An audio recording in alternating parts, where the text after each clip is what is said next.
We're going to talk a little bit about how to integrate complex functions of a real variable. Quite often in this class, you may encounter things like this. You may have to integrate some function of t dt, where this function may be a complex function of a real variable t.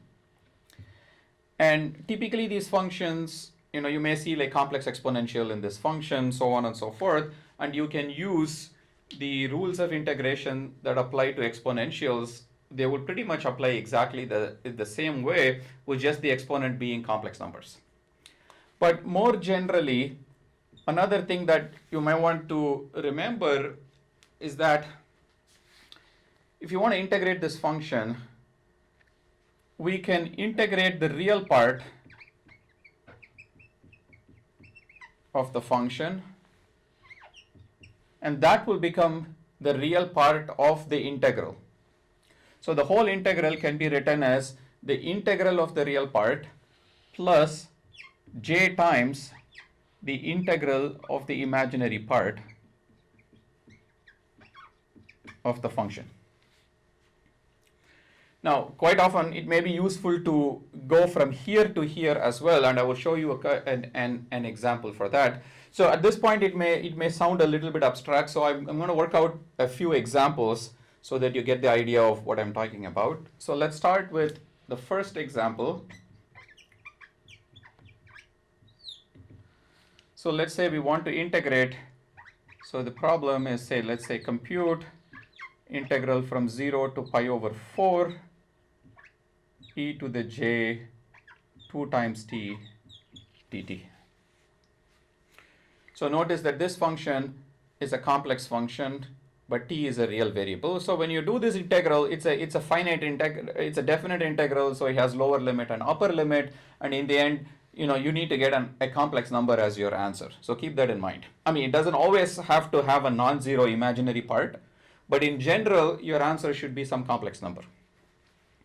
So to perform this integration, now you can look at the integral, which is e to the a times t dt. Now you know that the integral of e to the at is e to the at divided by a. It's just that a is complex in this case, and a is given by 2j in this case, right? So this, you can treat that as a, e to the a times t. So the integral then is given by e to the j times 2t divided by 2j.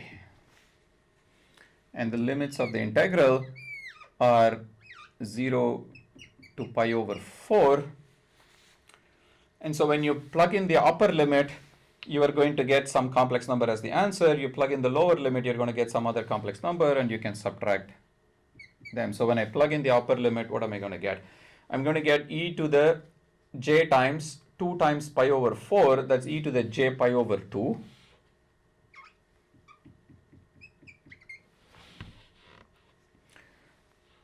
And in the lower limit, I'm going to get 1, since it's e to the j 0 divided by 2j. Now, e to the j pi over 2 is nothing but j. So this is j minus 1 divided by 2j, and you can simplify that further if you choose to do that.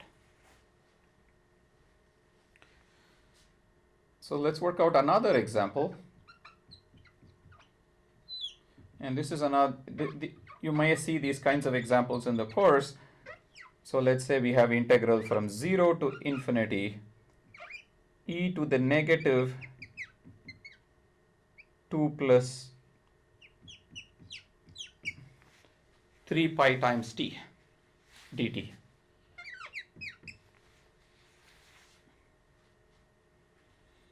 Okay, it might sound like a strange function at this point in time. As you go through the course, you will see where these things come from. But at this point, I just want you to think of this as some complex function of the real variable t, and you are asked to integrate this from 0 to infinity. And we can do the same thing that we did here. Here we can treat this complex number as a. And so our integral becomes e to the negative 2 plus 3 pi j times t divided by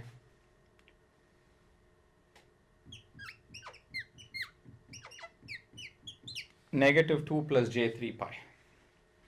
And the limits are 0 to infinity.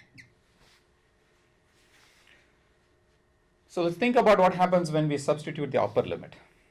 So when you substitute the upper limit, we're going to get e to the negative 2 plus j times 3 pi times infinity. Well, how do we evaluate that?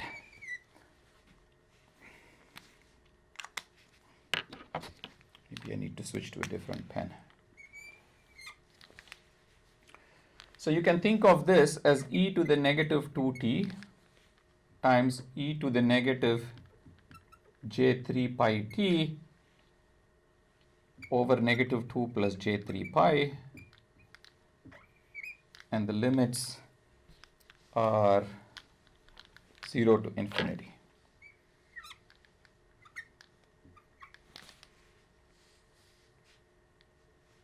So when I plug in the upper limit, what is going to happen is you have these two terms, right? Now this term is a little bit weird when I plug in t is equal to infinity, because we get e to the negative j3 pi times infinity. And what is e to the negative j3 pi times infinity? That's cosine 3 pi times infinity plus j minus j sine 3 pi times infinity. And these are not defined quantities, right? Cosine infinity and sine infinity are not really defined. However, what's going to happen is the first term here, if you think about this term, e to the negative 2t, when I plug in infinity here, I get e to the negative infinity. And I know that the magnitude of this term is always 1. But the magnitude of this term is going to 0 as t goes to infinity. So when I multiply these two, I get 0 as my answer when I plug in the upper limit. When I plug in the lower limit 0, you will see that t is 0, and so the answer is 1. So in the end, we get 0 minus 1 divided by negative 2 plus j3 pi. So the final answer is 1 over 2 plus j3 pi.